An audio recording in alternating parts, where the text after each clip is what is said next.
Assalamualaikum warahmatullahi wabarakatuh. Perkenalkan, kami dari kelompok 4 akan mempresentasikan hasil diskusi dari kelompok kami.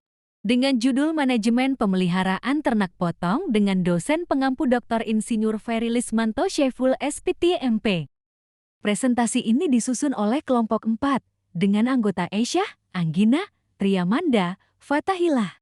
Definisi manajemen pemeliharaan ternak potong. Manajemen pemeliharaan ternak potong adalah serangkaian kegiatan yang mencakup pemilihan bibit, pemberian pakan, pengelolaan kandang, perawatan kesehatan, serta pengaturan tenaga kerja. Semua ini bertujuan untuk meningkatkan pertumbuhan, produktivitas, dan kualitas daging secara efisien dan berkelanjutan. Sapi-sapian atau field production. Sapi-sapian adalah anak sapi yang sudah dipisahkan dari induknya dan mulai diberi pakan selain susu, seperti hijauan dan konsentrat. Pada tahap ini, pemilihan bibit sangat penting untuk menentukan kualitas awal ternak. Bibit yang baik harus sehat, tubuh proporsional, aktif, dan bebas dari penyakit. Manajemen pakan dan kesehatan. Dalam pemeliharaan sapi potong, akan menjadi faktor utama. Hijauan, konsentrat, dan air harus diberikan sesuai kebutuhan nutrisi agar pertumbuhan optimal. Dari sisi kesehatan, ternak perlu vaksinasi, obat cacing, serta sanitasi kandang yang baik untuk menjaga produktivitasnya. Multiple suckling. Multiple suckling adalah sistem di mana satu induk menyusui lebih dari satu pedet. Pedet tambahan ini disebut pedet tumpangan. Tujuannya adalah memanfaatkan produksi susu induk secara maksimal, terutama bagi induk yang memiliki produksi susu tinggi.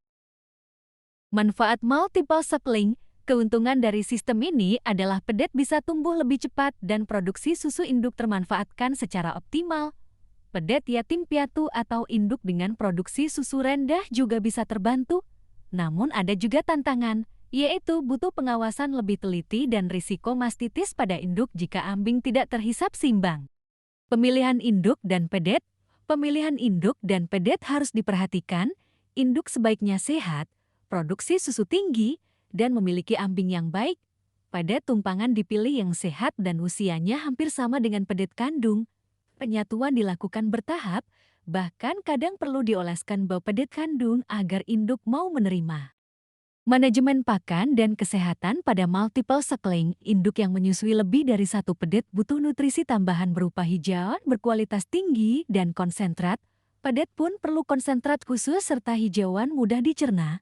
Kesehatan keduanya harus dijaga melalui vaksinasi, pemberian vitamin, dan kebersihan kandang.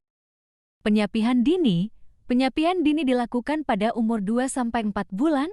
Tujuannya adalah meningkatkan efisiensi reproduksi induk, mengoptimalkan penggunaan pakan, dan mengurangi beban padang rumput. Induk bisa lebih cepat pulih dan kembali birahi.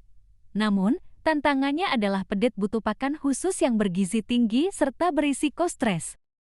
Manajemen penyapian. Secara umum, penyapian dilakukan pada umur 4-12 bulan. Tetapi penyapian lebih awal, sekitar 4 bulan, bisa mempercepat pemulihan induk dan mempercepat kebuntingan kembali. Pedet yang disapi lebih awal harus mendapatkan pakan tambahan bergizi agar pertumbuhan tetap optimal. Kesimpulan, dapat disimpulkan bahwa sistem multiple suckling dan penyapian dini sama-sama efektif untuk meningkatkan pertumbuhan pedet dan efisiensi reproduksi induk. Namun, keberhasilan sangat bergantung pada manajemen pakan, kesehatan, dan pemeliharaan yang baik.